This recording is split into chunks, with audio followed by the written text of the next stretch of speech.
Assalamualaikum warahmatullahi wabarakatuh. Perkenalkan, nama saya Fia Novita. Saya mahasiswa dari Universitas Muhammadiyah Sumatera Utara, Fakultas Agama Islam, jurusan Pendidikan Agama Islam, kelas A1 semester 5. Di sini saya ingin menjelaskan tentang rancangan rencana pembelajaran evaluasi. Yang pertama yang akan kita bahas ialah langkah-langkah evaluasi. Langkah-langkah evaluasi yang pertama ada 1. Menyusun rencana. Maksud dari menyusun rencana ialah tujuan dilaksanakannya evaluasi pembelajaran. Kemudian yang kedua ada menghimpun data.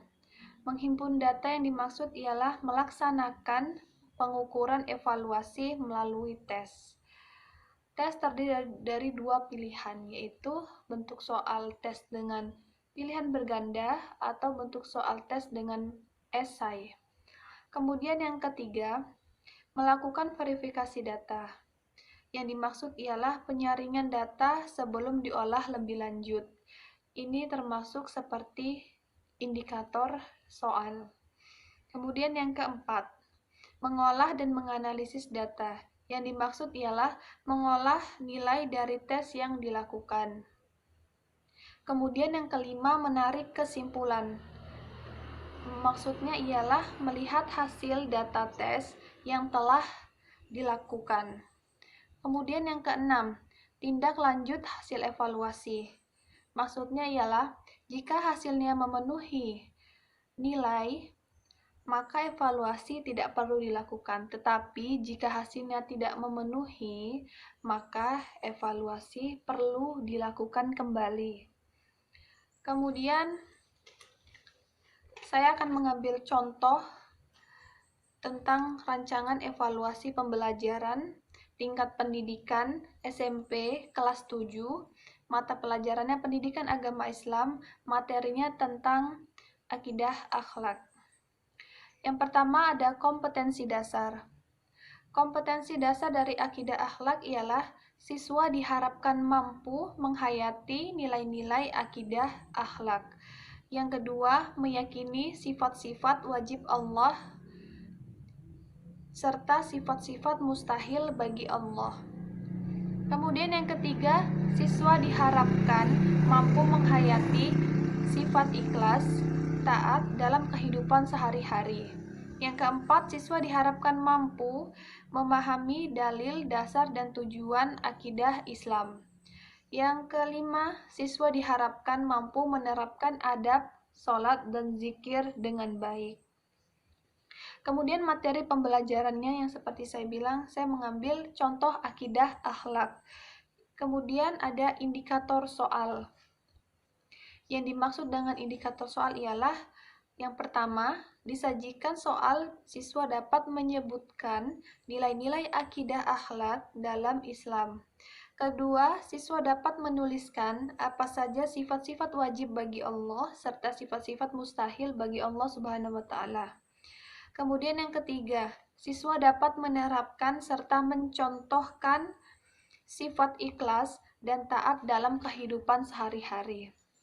Kemudian yang keempat, siswa dapat menuliskan dalil dasar beserta tujuan akidah akhlak dalam Islam.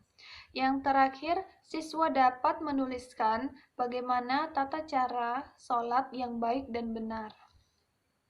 Kemudian bentuk soal yang akan saya gunakan yaitu esai, kemudian ranah kognitifnya.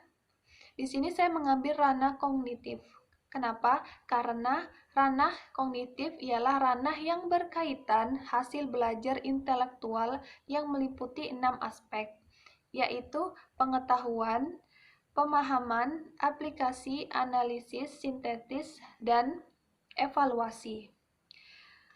Kemudian di sini ada ranah kognitifnya dengan simbol C1, C2, C2, C3, dan C2.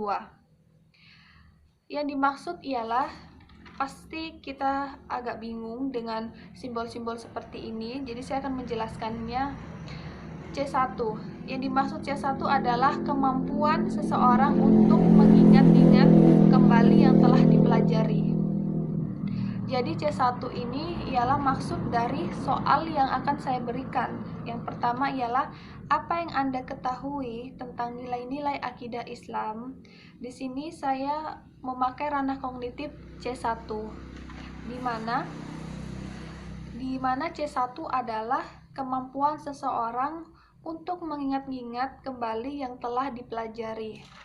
Kemudian yang kedua, coba Anda jelaskan dalil, dasar, dan tujuan akidah Islam. Ini saya memakai C2, di mana C2 ialah mengetahui tentang sesuatu dan dapat memberikan penjelasan yang lebih rinci. Kemudian soal yang ketiga, bagaimana tata cara sholat yang baik dan benar menurut akidah Islam. Di sini saya memakai C2 sama seperti sebelumnya. Kemudian yang keempat, jelaskan apa saja sifat ikhlas dan taat yang diterapkan dalam kehidupan sehari-hari. Di sini saya memakai C3, di mana C3 ialah kesanggupan dari seseorang untuk menerapkan ide-ide yang lebih konkret. Yang terakhir 5. Sebutkan sifat-sifat wajib bagi Allah beserta sifat-sifat mustahil bagi Allah Subhanahu wa taala. Di sini sama saya memakai C2 seperti sebelumnya. Kemudian alat evaluasi pembelajaran yang bisa kita gunakan untuk membentuk soal ini ialah menggunakan e-learning. Kemudian skor dari data esai. Tes yang akan saya buat ialah setiap soal berskor atau poinnya adalah 20 poin.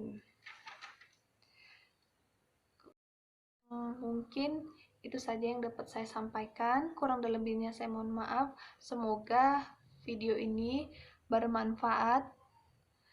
Saya akhiri. Assalamualaikum warahmatullahi wabarakatuh.